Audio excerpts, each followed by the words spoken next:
করে আমাদের সকলকে আল্লাহর প্রিয় নবী নবী দো জাহান রাহমাতুল লিল আলামিন নবী উম্মত করে দুনিয়ার বুকে প্রেরণ করেছেন, যার বদৌলতে আমরা পবিত্র মেরাজ নবী সম্পর্কে জানতে পেরেছি। সেজন্য আরেকবার শুকরিয়ার্থ বলছি আলহামদুলিল্লাহ। প্রিয় হাজিরিন, আজকে জুমার আলোচনার বিষয়বস্তু হলো মেরাজুন নবী। মেরাজ মানে হলো ঊর্ধ্বগমন। মেরাজ মানে হলো ঊর্ধ্বগমন। ঊর্ধ্বগমন মানে প্লেনের মধ্যে যেভাবে যায় সেটাকে বলে মেরাজ। আর প্লেনের মাধ্যমে যে উপরের দিকে যায় এটা হলো মেরাজ। আর পৃথিবীতে আমরা যে ভ্রমণ করি সেটার নাম হলো ইসরা। রাসূলুল্লাহ দুই ধরনের মেরাজ হয়েছেন, একটা হলো জমিনের ভ্রমণ আর একটা হলো ঊর্ধ্বলোকে ভ্রমণ। জমিনের ভ্রমণটাকে ইসরা বলা হয়েছে। পবিত্র কোরআনে আল্লাহ সুবহানাহু ওয়া তাআলা সূরা বনী ইসরাঈলের মধ্যে ঘোষণা দিচ্ছেন, বিসমিল্লাহির রহমানির রহিম, সুবহানাল্লাযী আসরা বিআবদিহি লাইলাম মিনাল মাসজিদিল হারামি ইলাল মাসজিদিল আকসা। আল্লাহ রাব্বুল আলামিন ঘোষণা দিচ্ছেন, পবিত্র সুমহান পবিত্র সেই সত্তা যিনি তার স্বীয় খাস বান্দাকে রাতের কিছু অংশের মধ্যে মেরাজে গমন করিয়েছেন। ইসরার মাধ্যমে, পৃথিবীর মাধ্যমে এক মসজিদ আকসা থেকে, মসজিদ হারাম থেকে মসজিদ আকসা পর্যন্ত তিনি তার প্রিয় বান্দাকে ভ্রমণ করিয়েছেন। রাতের কিছু অংশ, এই কোরআনের আয়াতের মধ্যে কিছু অংশ বলা হয়েছে, খুব অল্প সময়ে। সেই যুগের মধ্যে কোনো দ্রুতগামী বাহন ছিল না। সেই যুগের মধ্যে উঠে করে, গাধার উপরে করে, ঘোড়ায় করে মানুষ এক জায়গায় থেকে আরেক জায়গায় যেত। কিন্তু আল্লাহ রাব্বুল আলামিন বলছেন যে আমি আমার প্রিয় বন্ধুকে রাতের কিছু অংশে মসজিদে হারাম মানে মক্কায়ে মুআজ্জামা বাইতুল্লাহ থেকে মসজিদ আকসা পর্যন্ত আমি ভ্রমণ করেছি। এরপর থেকে ঊর্ধ্বলোকে আমি আমার বন্ধুকে দিদার ইলাহি দিয়ে ধন্য করে দিলাম। জুড়ে বলুন না সুবহানাল্লাহ। এরপর হাদিসের মধ্য থেকে আমরা জানতে পারি রাসূলুল্লাহর মেরাজ সম্পর্কে, যে এই হাদিসের মধ্যে বর্ণিত হয়েছে রাসূল আকরাম সাল্লাল্লাহু আলাইহি ওয়াসাল্লাম তার দুইজন প্রিয় সঙ্গী, একজন হলো খাদিজাতুত তাহরা রাদিয়াল্লাহু তাআলা আনহা, যিনি রাসূলুল্লাহকে নিজের সম্পদ দিয়ে, সবকিছু দিয়ে রাসূলুল্লাহকে সাহায্য করেছিলেন এবং মহিলাদের মধ্যে প্রথম তিনি ঈমান আনয়ন করেছিলেন। প্রিয় স্ত্রী খাদিজাতুত তাহরা উম্মুল মুমিনিন খাদিজাতুত তাহরা ওনাকে নবুয়তের 10 বছর হারিয়ে ফেললেন। রাসূলুল্লাহ খুবই কষ্ট পেয়েছেন। এরপরে রাসূলুল্লাহর চাচা হযরতে আবু তালিব তিনিও এই বছরে, একই বছরে ইন্তেকাল করেছেন। দুইজনের মৃত্যুর কারণে ইসলামী ইতিহাসটা বলেছেন রাসূলুল্লাহর জন্য এটা ছিল আমুল হুজন, মানে চিন্তার বছর। এই দুই ব্যক্তিকে হারিয়ে রাসূলুল্লাহ খুবই চিন্তিত হয়ে গেলেন, পেরেশান হয়ে গেলেন। আল্লাহ রাব্বুল আলামিন জিবরাইল আলাইহিস সালামকে ঘোষণা দিচ্ছেন, জিবরাইল যাও আমার বন্ধুর মন পেরেশানকে আমি রব্বুল আলামিন দিদার ইলাহি দিয়ে সমস্ত পেরেশানি দূর করে দিতে চাই। জোরে বলুন না সুবহানাল্লাহ। তো সেই বছর রাসূলুল্লাহ এশারের নামাজ পড়লেন। এশারের নামাজ পড়ার পর আল্লাহর প্রিয় হাবিব তিনি খাবার গ্রহণ করে হযরতে উম্মে হানির ঘরে, রাসূলুল্লাহর একজন আত্মীয়ের বাড়ি উম্মে হানির ঘরে তিনি খাবার গ্রহণ করার পর ঘুমিয়ে গেলেন। তাড়াতাড়ি তিনি ঘুমিয়ে গেলেন। জিবরাইল আলাইহিস সালাম রাত যখন গভীর হলো, জিবরাইল আলাইহিস সালাম আল্লাহর নির্দেশে রাসূলুল্লাহর হুজরা মুবারকের মধ্যে ঢুকে সালাম দিলেন, আসসালাতু ওয়াসসালামু আলাইকা ইয়া রাসূলুল্লাহ। এই জন্য কারো বাসায় ঢুকতে আগে কি দিতে হবে? সালাম দিতে হবে, অনুমতি নিতে হবে। এটা কোরআন এবং সুন্নাত শিক্ষা। জিবরাইল আলাইহিস সালাম আসলেন এবং সালাম দিলেন। রাসূলুল্লাহর ঘুম কিভাবে তিনি জাগৃত করলেন, অত্যন্ত তাজিমের সাথে রাসূলুল্লাহর পা মোবারক হালকাভাবে তিনি চেপে দিলেন। রাসূলুল্লাহ ঘুম ভেঙে গেল। তিনি ঘুম থেকে জাগ্রত হয়ে জিজ্ঞাসা করলেন জিবরাইল আলাইহিস সালাম, আল্লাহর পক্ষ থেকে কোন সংবাদ এসেছে, কেন আমাকে ডাকলেন? হযরত জিবরাইল বললেন, ইয়া রাসূলুল্লাহ, আরশ আজিমের খোদা আপনার সাথে দেখা করতে চাই, আপনাকে দিদার দিতে চাই, আপনি ওযু করে প্রস্তুত হয়ে যান। জোরে বলুন না সুবহানাল্লাহ। লাই মাকামের খোদা আপনার সাথে দিদার করবেন, আপনি ওযু করে প্রস্তুত হয়ে যান। জোরে বলুন না সুবহানাল্লাহ। প্রিয় হাজিরিন, প্রত্যেকটা নবী রাসূল বলেছিলেন লা ইলাহা ইল্লাল্লাহ, আল্লাহ ছাড়া কোনো ইলাহ নাই। কিন্তু কোন নবী রাসূল আল্লাহকে দেখেন না। কেউ কথা বলেছেন, পর্দা আড়াল থেকে কথা বলেছেন, ওহী নাযিল হয়েছে, বিভিন্ন নিদর্শন আছে, কিন্তু সরাসরি কেউ দেখেন নাই। একমাত্র আল্লাহর প্রিয় হাবিব তিনি আল্লাহকে দেখেছেন এবং সবাইকে বলেছেন আল্লাহ ছাড়া কোনো ইলাহ নাই। জোরে বলুন না সুবহানাল্লাহ। প্রিয় হাজিরিন, এরপরে রাসূলুল্লাহ নামাজ আদায় করলেন। ওযু করার পর নামাজ পড়ে রাসূলুল্লাহ বলেছেন, আমাকে খাতিমে কাবার নিকট নিয়ে যাওয়া হলো। খাতিমে কাবা, যারা মক্কায় মুআজ্জামাতে গিয়েছেন, কাবা ঘরের পাশে আরেকটু বেষ্টনী দিয়ে একটি জায়গা আছে, ওটার নাম হলো খাতিমে কাবা, যেটা আগে কাবার ভিতরে ছিল। উমাইয়া যুগে বিভিন্ন যুদ্ধের কারণে সেটাকে একটু ছোট করে ওই যে অংশটা বাহির করে দেওয়া হয়েছে, এটার নাম হলো খাতিমে কাবা। ওইখানে হাজী সাহেবানরা 2 রাকাত নামাজ আদায় করেন। আল্লাহর প্রিয় হাবিব সাল্লাল্লাহু আলাইহি ওয়াসাল্লামকে ওইখানে নিয়ে যাওয়ার পরে রাসূলুল্লাহ বললেন, আমাকে খাতিমে কাবাতে নিয়ে শয়ন করা হলো। সুকিফা মিন সুদুরি, আমার বক্ষকে বিদীর্ণ করা হলো। জিবরাইল শাহাদাত আঙ্গুল দিয়ে টান দিলেন, আমার বক্ষ বিদীর্ণ হয়ে গেল, ফাঁক হয়ে গেল। এরপরে সুরাইলাল কলবি খরজাল মিনাল কলব, আমার কলবটাকে বের করা হলো।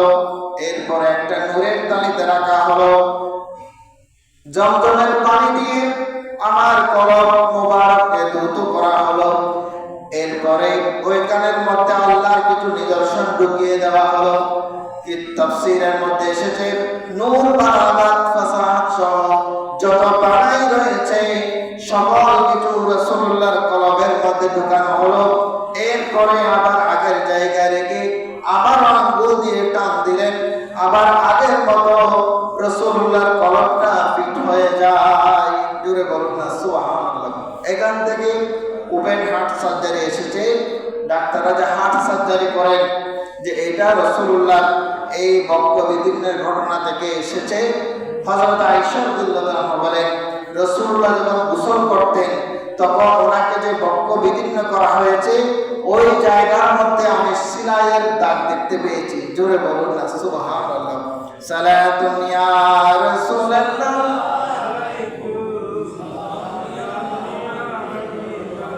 आने वाला है महबूब मेरा, आने वाला है महबूब मेरा, अर्श कुर्सी फरिश्ते सजाओ, सर्द कर दे जहन्नम की आतिश और जन्नत का दुल्हा सजाओ। सारा दुनिया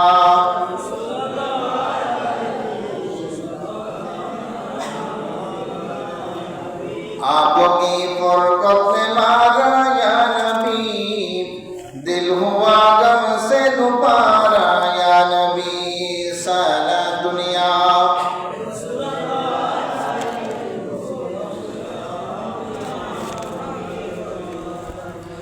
এরপরে আল্লাহর প্রিয় হাবিব বলেন, হাদিসের মধ্যে এসেছে রাসূলুল্লাহ কে বক্ষ বিদীর্ণের পরে একটা বুরাকের মধ্যে ওনাকে ওঠানো হলো। বুরাক দ্রুতগামী, যেটা চোখের পলক দিয়ে দেখলে আমরা সূর্যকে দেখি কিনা, সূর্য পৃথিবী থেকে কয় মাইল বলো? সূর্য পৃথিবী থেকে লক্ষ লক্ষ মাইল দূরে। আমরা চাঁদ দেখি কিনা? চাঁদ পৃথিবী থেকে লক্ষ লক্ষ মাইল দূরে।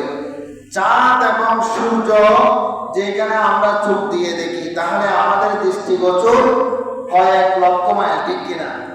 বুরাকে 1 সেকেন্ডের দূরত্ব হলো ঠিক সেরকম। মানুষের চোখের পলক মারতে 1 সেকেন্ডের মধ্যে যেখানে যায়, বুরাকের গতি তার থেকে আরো বেশি। জোরে বলুন না সুবহানাল্লাহ। সেই বুরাকের উপরে রাসূলুল্লাহকে ওঠানো হলো। বুরাক নিয়ে তিনি দ্রুত চলে গেলেন কোথায়? বর্তমান ফিলিস্তিন মসজিদ আকসার মধ্যে। জুড়ে বলুন না সুবহানাল্লাহ। ওইখানে যাওয়ার পরে রাসূলুল্লাহর বুরাকটাকে বাঁধলেন, যে আমটার মধ্যে বেঁধেছেন এখনো সে আমটা, এবং যে পাথরের উপরে বুরাকটা ছিল ওই পাথরটি ঝুলন্ত অবস্থায় মসজিদ আকসার পাশে রয়ে যায়। জুড়ে বলুন না সুবহানাল্লাহ।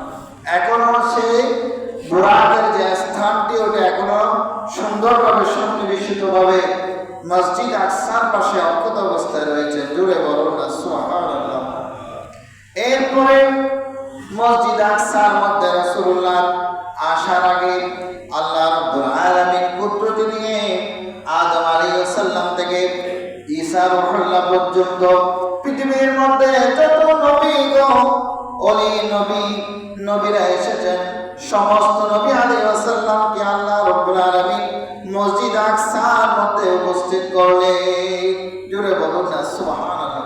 আল্লাহ রাসূলের আগে সমস্ত নবী আলাইহিস সালামকে আল্লাহ রাব্বুল আলামিন এখানে একত্রিত করলেন কুদরতি দিয়ে, যে এইখানে রাসূলুল্লাহর সাথে সাক্ষাৎ হবে। জোরে বলুন না সুবহানাল্লাহ। এবং সবাই রাসূলুল্লাহর জন্য অপেক্ষা করতেছেন। এই জন্য একজন শায়ের বলেন, মসল্লি আ চুকে ইমামুল আম্বিয়া গিয়া, মসল্লি আ চুকে ইমামুল আম্বিয়া গিয়া, সালাতুন ইয়া রাসূলুল্লাহ।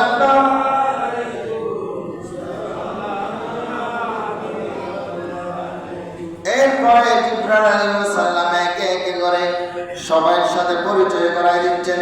প্রথমে আদম আলাইহিস সালাম, ইব্রাহিম খলিলুল্লাহ আলাইহিস সালাম, ঈসা রূহুল্লাহ, মুসা কালিমুল্লাহ, সকলের সাথে সাক্ষাতের পরে জিবরাইল বললেন, আল্লাহর পক্ষ থেকে নির্দেশ এসেছে, আজকে 2 রাকাত নামাজ হবে। জোরে বলুন না সুবহানাল্লাহ। কে ইমামতি করাবেন? জিবরাইল ঘোষণা দিলেন। আদম আলাইহিস সালাম বললেন, আমি সকলের পিতা, আমি পড়াবো।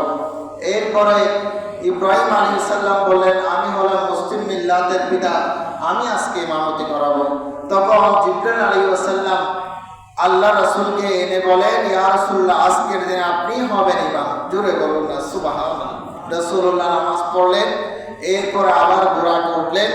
ওঠার পর তিনি এখন মেরাজ করবেন, আল্লাহর নিদর্শন দেখবেন। জিবরাইল আলাইহিস সালাম ওনাকে উর্দে গমন করাচ্ছেন। যেতে যেতে হঠাৎ করে তিনি অনেক নিদর্শন দেখতে পেলেন। একটা জান্নাতের সুঘ্রাণ তিনি দেখতে পেলেন। জোরে বলুন না সুবহানাল্লাহ। ইয়া জিবরাইল আলাইহিস সালাম, ও জিবরাইল, এই সুঘ্রাণ কিসের? তখন জিবরাইল আলাইহিস সালাম বললেন, ইয়া রাসূলুল্লাহ, এটা হলো মুসা কালিমুল্লাহর যুগে সমর নামে একজন মহিলার সুঘ্রাণ আপনি শুনতে পাচ্ছেন। জোরে বলুন না সুবহানাল্লাহ। আপনার নাকে যে গ্রাণ এসেছে সেটা জান্নাতের গ্রাণ। এটা হলো মুসা আলাইহিস সালামের যুগের এই যে সুমন নামে একজন মহিলা, তিনি ইসলামের জন্য মুসা কালিমুল্লাহর প্রতি ঈমান আনার জন্য যে এই ফেরাউন তাকে শাস্তি দিয়েছিলেন, তার 3টি সন্তানকে তেলের মধ্যে জ্বালিয়ে মেরেছেন, তাকেও গরম তেলের মধ্যে ডুবিয়ে মেরেছেন, কিন্তু তিনি আল্লাহর প্রতি, মুসা কালিমুল্লাহর প্রতি ঈমানের উপর অটল ছিলেন। জুড়ে বলুন না সুবহানাল্লাহ। এরপর রাসূলুল্লাহ বললেন, আমি যখন মেরাজের মধ্যে যাই, উর্দে গমন করি, যেতে যেতে যখন মুসা কালিমুল্লাহর কবরের উপর দিয়ে যাচ্ছি, দেখলাম মুসা আলাইহিস সালাম আলা কুবুর ইউসাল্লুনা আলাল কুবুর, তিনি তার কবরের উপরে দাঁড়িয়ে দাঁড়িয়ে নামাজ পড়ছেন। জোরে বলুন না সুবহানাল্লাহ। মুসা কালিমুল্লাহ আজ থেকে 1000 বছর আগে তিনি দুনিয়া থেকে চলে গেলেন, আমি ওনাকে দেখতে পেলাম যে কবরের উপরে তিনি দাঁড়িয়ে দাঁড়িয়ে নামাজরত অবস্থায় রয়েছেন। জুড়ে বলুন না সুবহানাল্লাহ।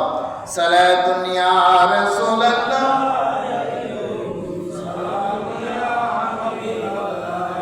প্রিয় হাজিরিন, এরপরে রাসূল আকরাম সাল্লাল্লাহু আলাইহি ওয়াসাল্লাম তিনি প্রথম আসমানের মধ্যে জিবরাইল আলাইহিস সালাম কোরআন আনলেন, দরজার মধ্যে বাড়ি দিলেন। ভেতর থেকে ফেরেশতারা জিজ্ঞেস করলো কে? তিনি বললেন আনা জিবরাইল, আমি জিবরাইল আলাইহিস সালাম। এরপরে দরজা খুলে দেওয়া হলো। এরপরে তিনি দেখতে পেলেন আদম আলাইহিস সালামকে। আদম আলাইহিস সালামের সাথে আবারও তিনাকে পরিচয় করে দেওয়া হলো। একবার মসজিদ আকসার মধ্যে, আবারও প্রথম আসমানে ওনাকে পরিচিত করায় দেওয়া হলো। এরপরে দ্বিতীয় আসমানের মধ্যে উঠলেন, ওইখানে ইব্রাহিম আলাইহিস সালাম, ঈসা আলাইহিস সালামের সাথে দেখা হলো। তৃতীয় আসমানে ইউসুফ আলাইহিস সালাম, চতুর্থ আসমানে ইদ্রিস আলাইহিস সালাম, পঞ্চম আসমানে হারুন আলাইহিস সালাম, ষষ্ঠ আসমানে মূসা কালিমুল্লাহ আলাইহিস সালাম। আবার যখন একেবারে সপ্তম আসমানে উঠলে সেখানে তিনি জিবরাইল ইব্রাহিম আলাইহিস সালামের সাথে আবারও সাক্ষাৎ লাভ করলেন। জুড়ে বলুন না সুবহানাল্লাহ। এরপরে তিনি লায়ে মকানে চলে গেলেন। লায়ে মকান মানে যে এখানে কোনো কিছু নেই, মহাশূন্য। তারপরে তিনি জিবরাইল আলাইহিস সালামের বাড়ি সিদরাতুল মুনতাহার মধ্যে চলে যায়। সিদরাতুল মুনতাহা মানে হলো একটা বড়ই গাছ আছে এখানে বিশাল। এই বড়ই গাছের পাতাগুলো রাসূলুল্লাহ বলছেন হাতির পাতার মতো। জিবরাইল আলাইহিস সালাম এখানে অবস্থান করেন। তখন জিবরাইল আলাইহিস সালাম আর যাচ্ছেন না, ইয়া রাসূল এখান থেকে আপনিই যাবেন। জুড়ে বলুন না সুবহানাল্লাহ। এখান থেকে যদি আমি যাই, আমার যে 600 নূরের পাতা আছে সেগুলো জ্বলে যাবে। এখানে আমার আর যাওয়ার কোনো এখতিয়ার নাই। আল্লাহর পক্ষ থেকে একটা রফরফ নামে বোরাক আসলো, ওইখানের মধ্যে রাসূলুল্লাহ সাওয়ারি করলেন। ওইখান থেকে আল্লাহর প্রিয় হাবিবকে তিনি তার মেরাজের মধ্যে আরশে আজিমের মধ্যে নিয়ে যাওয়া হলো। জুড়ে বলুন না সুবহানাল্লাহ। আরশে আজিমে যখন গেলেন, ওইখানে তিনি দেখলেন অনেক নূরের ফুলকি, নূরের আলো। ওই নূরের আলোগুলো রাসূলুল্লাহকে স্বাগতম জানালেন। আল্লাহর সামনে ওনাকে নিয়ে যাওয়া হলো। যে পবিত্র কোরআনে সূরা নজমের মধ্যে আল্লাহ রাব্বুল আলামিন বলেন যে আল্লাহর প্রিয় হাবিব আমার দিকে এমনভাবে তাকিয়েছিলেন যে যেভাবে তীর এবং ধনুকের মাঝখানে কোনো ব্যবধান থাকে না, আল্লাহর রাসূল আল্লাহর সামনে আস্তে আস্তে একেবারে সেই রকম নিকটবর্তী হয়ে গেলেন। জুড়ে বলুন না সুবহানাল্লাহ। আল্লাহ রাব্বুল আলামিন বলছেন সুম্মা দানা ফাতাদাল্লা কাওবা কাউসাইনি আও আদনা মা যাগাল বাসরু ওয়া মা তাগা। তার চোখ একটু এদিক সেদিক হয় নাই, আল্লাহর তাজাল্লির দিকে আল্লাহর প্রিয় হাবিব তাকিয়েছিলেন। জোরে বলুন না সুবহানাল্লাহ। সালাতুন ইয়া রাসূলুল্লাহ।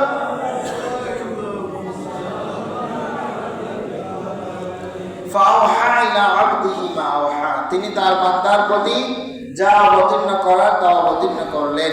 তাফসীরে রুহুল মাআনির মধ্যে এসেছে যে আল্লাহ এবং আল্লাহ রাসূলের মধ্যে মেরাজ রজনীতে 90,000 কথাবার্তা হয়েছে। 30,000 আল্লাহ এবং আল্লাহ রাসূলের মধ্যে রয়েছে, আর 30,000 যে নবী আলাইহিস সালামের মধ্যে রয়েছে, আর 30,000 আল্লাহর যারা আউলিয়া کرام রয়েছেন, যারা আল্লাহ পর্যন্ত পৌঁছে গিয়েছেন, তাদের মধ্যে আল্লাহ ওলিদের মধ্যে তা বন্টন করে দিলেন। জুড়ে বলুন না সুবহানাল্লাহ। 30,000 কথা কোরআনের মধ্যে এসেছে, 30,000 কথা হাদিসের মধ্যে এসেছে, আর 30,000 কথা আউলিয়া کرام যারা রয়েছেন তাদের মধ্যে বন্টন করে দেওয়া হয়েছে। জুড়ে বলুন না সুবহানাল্লাহ। সালাতুন ইয়া রাসূলুল্লাহ। প্রথম কথোপকথন হলো আল্লাহর পক্ষ থেকে। আল্লাহ রাব্বুল আলামিন আল্লাহর হাবিবকে আল্লাহ রাব্বুল আলামিন তার প্রিয় হাবিবকে জিজ্ঞাসা করলেন, হাবিব বেড়াতে গেলে তো মানুষ কিছু আনে, আপনি কি এনেছেন? বলে যে রব্বুল আলামিন আমি আপনার জন্য এনেছি আত্তাহিয়াতু লিল্লাহি ওয়াস সালাওয়াতু ওয়াত তাইয়্যিবাত। যত ইবাদত আছে, যত পবিত্রতা আছে, সকল কিছু আপনার সমীপে। জুড়ে বলুন না সুবহানাল্লাহ। এই কথা শোনার পরে আল্লাহ সন্তুষ্ট হয়ে গেলেন। আপনার বচনভঙ্গি, আপনার কথাগুলো আমার অনেক ভালো লেগেছে। যান আপনার উম্মতের জন্য আপনাকে আমি আসসালামু আলাইকা আইয়ুহান নবী, আমি আপনাকে বিশেষ করে সালাম দিলাম। জোরে বলুন না সুবহানাল্লাহ। পৃথিবীর মধ্যে অনেক নবী রাসূল এসেছে, 1,24,000, 2,36,000, তাদের কারণে শুধু আপনাকে আমি সালাম দিলাম। জোরে বলুন না সুবহানাল্লাহ। এরপরে সালামের পরে রাসূলুল্লাহ বলছেন যে এটা শুধু আমার জন্য নয়, আমার যত সালেহীন মুত্তাকি ফরহেজগার উম্মত যারা আমাকে দেখবে না দেখবে এমন যারা আমার আবেদিন সালেহীন উম্মত যারা রয়েছে, আমি সেই সালামগুলো তাদেরকে বর্ণন করে দিলাম।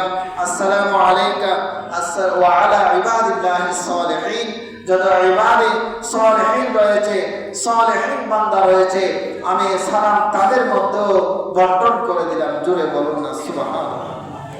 এরপরে রাসূলুল্লাহর সাথে কথাবার্তা হওয়ার পরে, ওহী নাযিল হওয়ার পরে আল্লাহর পক্ষ থেকে তিনি আসবেন। আসার সময় আল্লাহর পক্ষ থেকে ওনাকে নাজরানা পাতিও দেওয়া হলো উম্মতের জন্য 50 ওয়াক্ত নামাজ। জোরে বলুন না সুবহানাল্লাহ।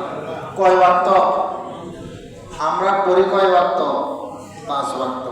এরপরে তিনি যখন প্রথম আসমান, সপ্তম আসমান, ষষ্ঠ আসমানে যখন আসছেন, তখন আবার ওইখানে এই মূসা কালিমুল্লাহ আলাইহিস সালামের সাথে দেখা হলো।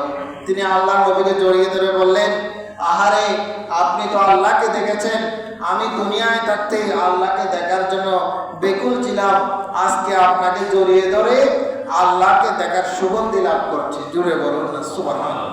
তো কি এনেছে আল্লাহ আপনাকে, কি দিয়েছে? বললো উম্মতের জন্য 50 ওয়াক্ত নামাজ দিয়েছে। জুড়ে বলুন না সুবহানাল্লাহ। মূসা কালিমুল্লাহ বলেন, আমি প্রায় 200-300 বছর চেষ্টা করে আমার বনি ইসরায়েল জাতিকে 1 ওয়াক্ত নামাজ পড়াতে পারি নাই।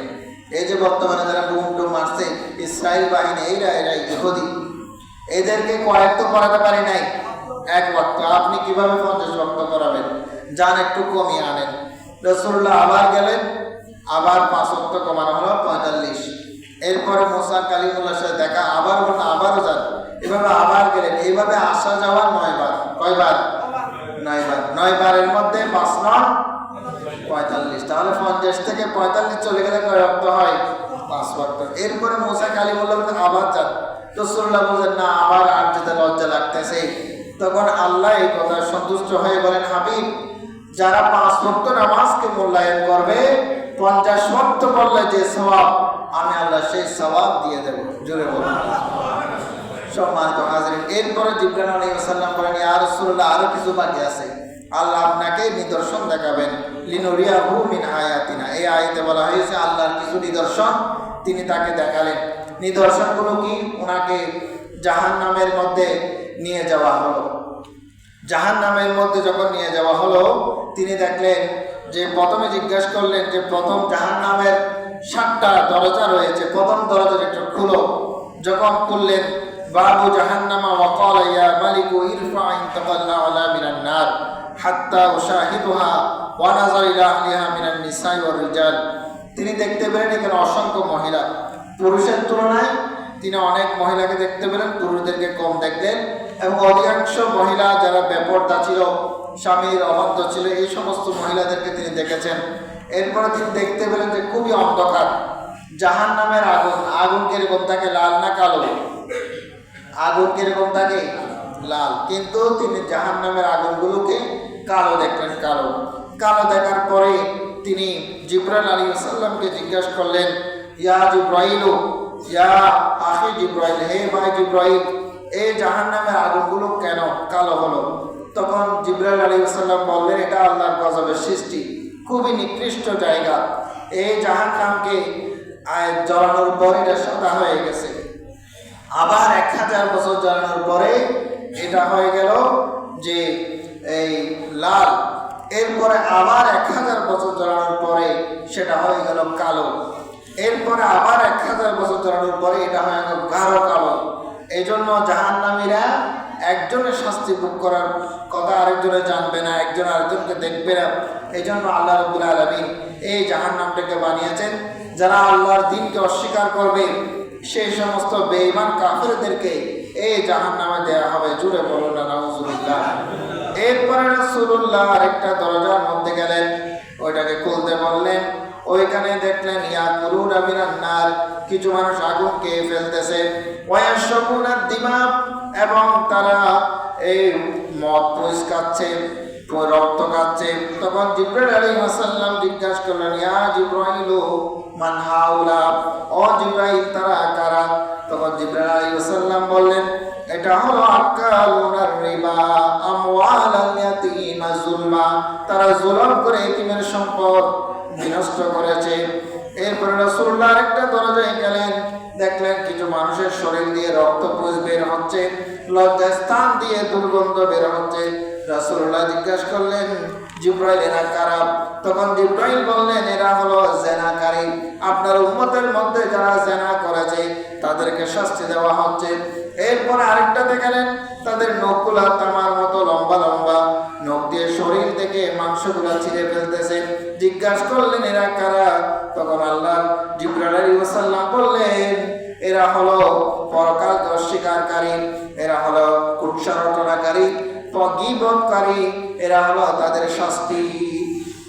এইভাবে তিনি অনেকগুলো বর্ণনার মধ্যে, হাদিসের মধ্যে এসেছে, এক এক জাহান্নামীদের এক এক শাস্তি তিনি দেখতে পেলেন এবং খুবই অজুরে কান্না করলেন। এরপর তিনি জান্নাতে গেলেন।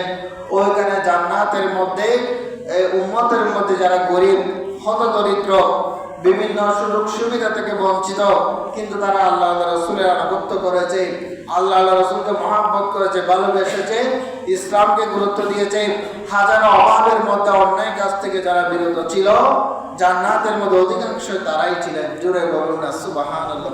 আল্লাহ রাব্বুল আলামিন যেন সেই জান্নাতে আমাদেরকে কবুল করেন, সকলে বলি আমিন। সালাতুন ইয়া রাসূলুল্লাহ।